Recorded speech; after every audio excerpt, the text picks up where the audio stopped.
Spoony, what's this I hear about you doing a comic book review? Oh, you think you can do comic books now? You think you're the big comic expert now? Is that what you think? Oh, how would you feel if I did a video game review? Oh, I see how it is.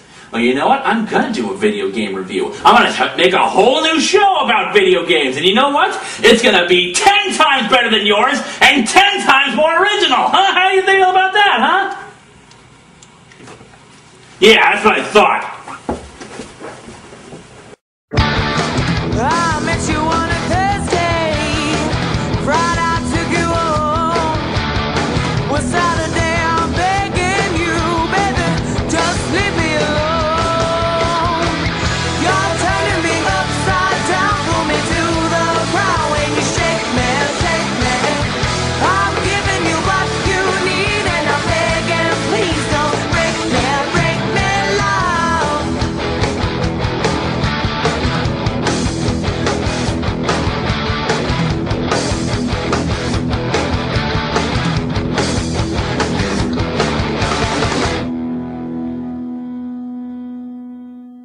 Mellow greetings from atop the fourth wall where bad games fall. Back when I was a little kid, my mom would bring my mother and I to Blockbuster or Hollywood Video, and we were allowed to pick up a game and a movie each. Now, while I did grow up playing video games, I'm not what you would call a gamer. For the longest time, while technology advanced and new consoles were released, I stuck with a single console. Sorry, I know that isn't the most in thing to do, but bear in mind I was like 8 or 9 years old when CD-based consoles started to appear. I didn't have a job and I didn't have the patience to save up my allowance for a console, plus affording games for it. And don't even think my parents were going to pay for one. There's no way in hell they were going to slap down $300 for a PlayStation, especially when there weren't even any games on it that appealed to my puny little brain. So as a little kid, I grew up on a Commodore 64, moving up to an Amiga, and then eventually to PC games and my first real console, the Sega Genesis. Yeah, this thing is just something the cold guy gave to me earlier. I don't have any cables for it. Yeah, I'm not going to throw this thing. And yeah, it's the Genesis, not the Mega Drive. I don't give a crap what they call it in Japan. They call it a Genesis here. It's the freaking Genesis. Anyway, despite the fact that I didn't read comic books at that point, I was still a fan of the X-Men and Spider-Man TV series being aired on Fox, and I had some word-of-mouth knowledge on some of the stuff that was happening in stories like Age of Apocalypse or the Clone Saga or etc. So I played the X-Men Genesis games and the awesome beat-em-up Spider-Man Maximum Carnage, but there was one game in particular that I remember being the height of frustration. Now, I figure it's because I was a little kid and my reflexes weren't the sharpened, toned gamer senses that you have as an adult. And because that jerk back there thinks that he can review a comic book, I might as well try out a game. So let's dig into Wolverine Adamantium Rage and find out if I can actually play this. We start off with this cutscene of Wolverine first getting his adamantium skeleton. He's apparently suffering from chia pet disorder and he breaks out of his confinement. It seems our Mr. Logan is something more than human. More human than human. More human than human. Come on, Spoonie, join in. You suck. Logan smash! And suddenly he's in his costume. Weird. Okay, let's test the buttons to see what does what. A is jump, B is kick, C is claw. Now, the one thing I'll give credit to for this game is that it does have a nice variety of moves to it, from simple claw strikes to, okay, what the hell is this? I'm getting my ass kicked by this stupid little robot! This is only the first enemy in the game! Well, get used to this, folks. This thing is the most annoying bad guy I've ever encountered. While it has a limited range, it will follow you and attack you at every opportunity. It's fast as hell, which means while you're pounding the C button trying to claw strike the little bastard, he's either moved out of range or he's knocked you on your ass.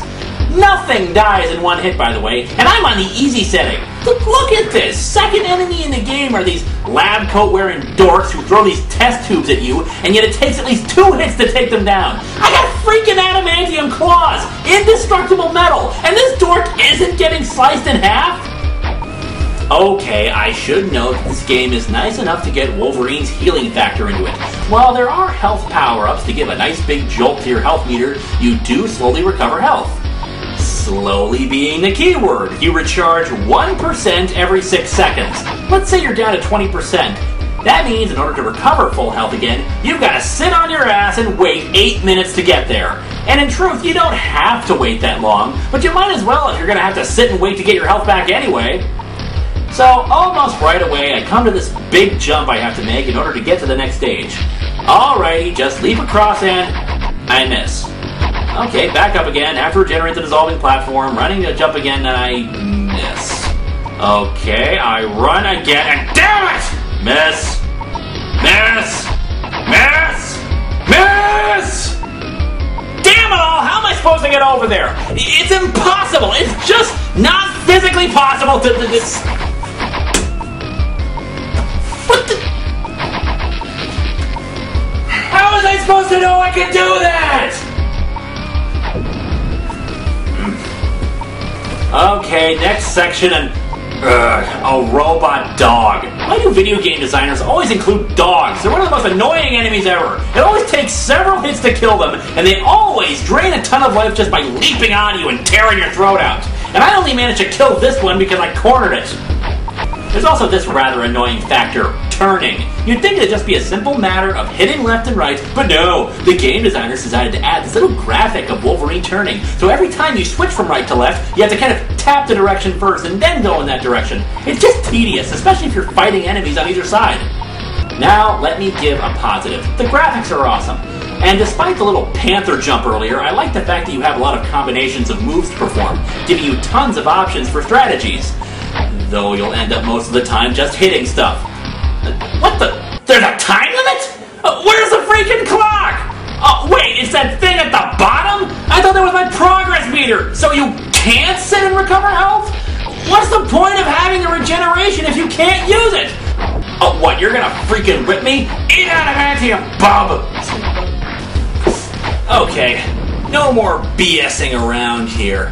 I'm gonna do it my way. Totally, completely my way.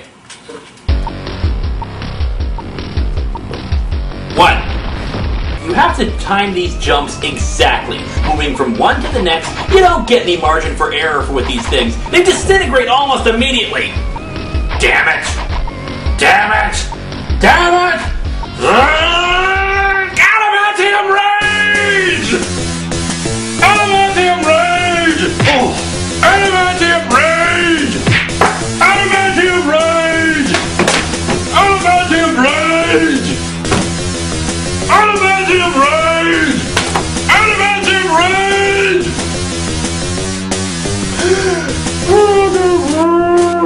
Adamantium rage! Ow! Adamantium rage! Adamantium rage!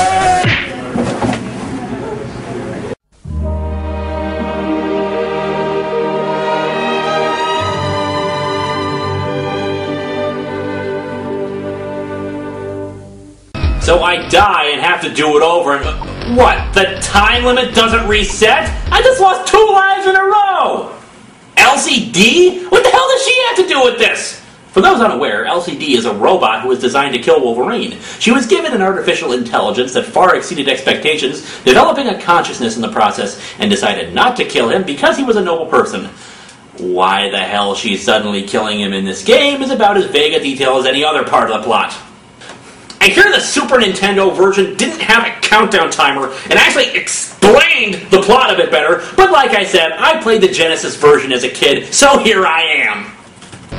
After brute forcing my way through enemy after enemy, save state after save state, I finally reached the last boss of the level. A big gun. Yeah, whatever. You have got to be kidding me. I did that gun thing like 3 times before I finally got it, but right afterwards we have this bald jackass with a huge gun that I can't get past? Oh, and as if this game isn't thoroughly done screwing me over, they actually have the balls to add in an electric fence I have to cut through too. I'm using an emulator, which means I have save states, but when little kids had this game, it was just ridiculous. Next is a snow level, and I immediately come upon a wall I can't pass. Oh, I apparently can climb walls. How nice of the game to let me know that. Seriously, I would have never known I could do that if not for the fact that I looked it up on Wikipedia.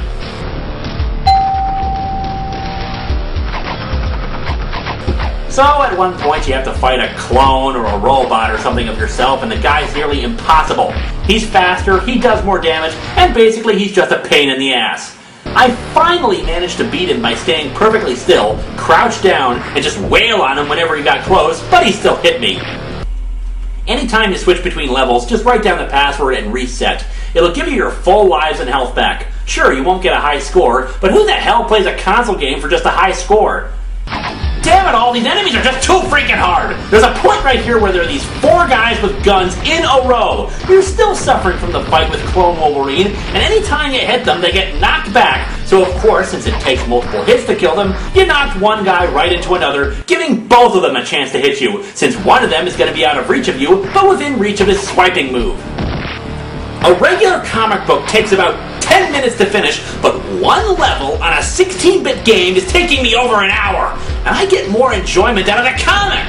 But you know what? I don't have to take this. The great thing about emulators is that most of them have Game Genie built right into them, so screw this pain and suffering! You're gonna use a cheat code? What a pussy. Screw you, hippie! You think you can do it? Yeah, go ahead! Do it! Try it! Do this. Side comic boy.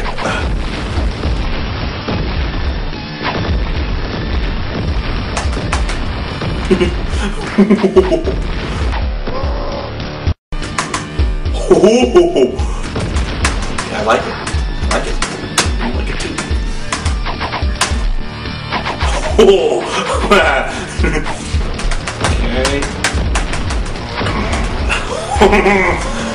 It's getting funny now. Okay. Fuck you.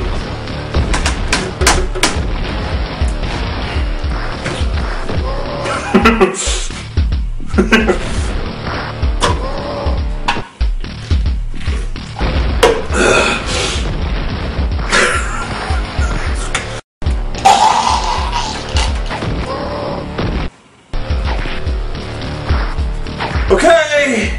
You can use the fucking cheats. Alrighty, added some higher jump. Okay, that's too high a jump. Let's try a different code. Okay, added the higher jump, near invincibility, and removed LCD from the equation. Why won't you let us help you? Because he's the best there is at what he does, bub! So, in one level, I'm in space. For some reason. Huh. Where I fight tiny versions of Sabretooth. Okay. We will need a lot more hemp before we're through. I don't know, maybe I'm on a movie set or something. But look at how much crap is flying at me. And again, this is the easy setting. If I didn't have cheat codes on, I'd be dead by now. The boss is a neat change of pace and requires strategy. You've got to force him into some acid. Next up is the Hellfire Club. You know, it's hard to believe that these guys are actually trying to fight me, considering the pants wetting that Wolverine gave him the last time he was there. I know what you're thinking, punk.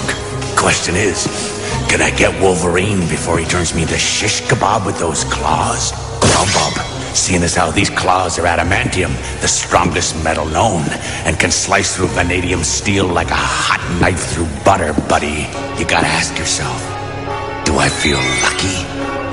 Okay, the last level has this flying woman. Okay, whatever, lady. Wait a second, Paul was here? Who the hell is Paul? Paul Warner? I heard that, linkara. Oh goody, a sewer level. What a great metaphor. The game ends by wallowing in its own crap. And you fight this guy. Is he Paul? Oh, get out of my way, Tim Burton. The final boss is, Mecha Nostalgia Critic with green hair. Alright. Alright, we beat him and then... Wait, that's it? Well done, Wolverine? What the hell kind of an ending was that? Who was that guy? Why did he have green hair? What was I raging about? Who the hell was Paul? This game sucks.